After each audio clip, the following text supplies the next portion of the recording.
Okay అందరికీ నమస్కారం. మరి విద్యా వ్యవస్థలో పెను మార్పులు తీసుకొచ్చాం.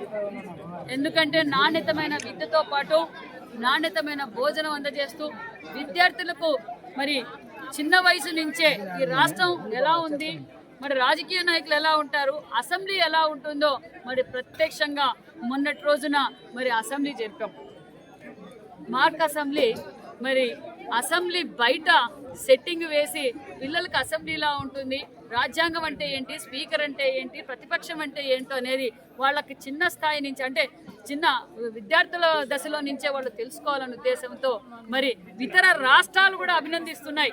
స్వయాన ప్రధానమంత్రి గారు కూడా లోకేష్ బాబు గారిని అభినందించారు.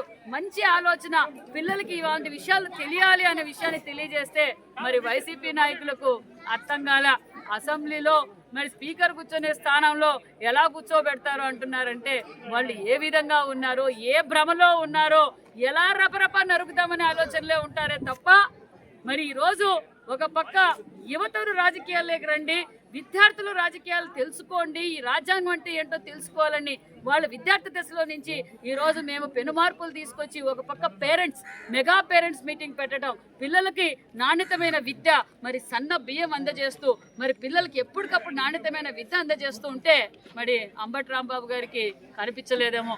అసెంబ్లీ ఎక్కడుంది, మేము ఎక్కడ జరిపామో కూడా తెలియని అంబటి రాంబాబు గారు తెలుసుకోండి ప్రజలు ఏ విధంగా ఉన్నారో. మరి మీ పార్టీ ఉనికి కోసం ఇలాంటి మాట్లాడుతూ ఉంటే ప్రజలు కూడా మిమ్మల్ని అసహించుకున్నారు. ఇంకా ఈ 11 సీట్లు కూడా కనుమరుగయ్యే పరిస్థితి తెచ్చుకున్నారన్న విషయం ప్రజలందరికీ తెలుసు.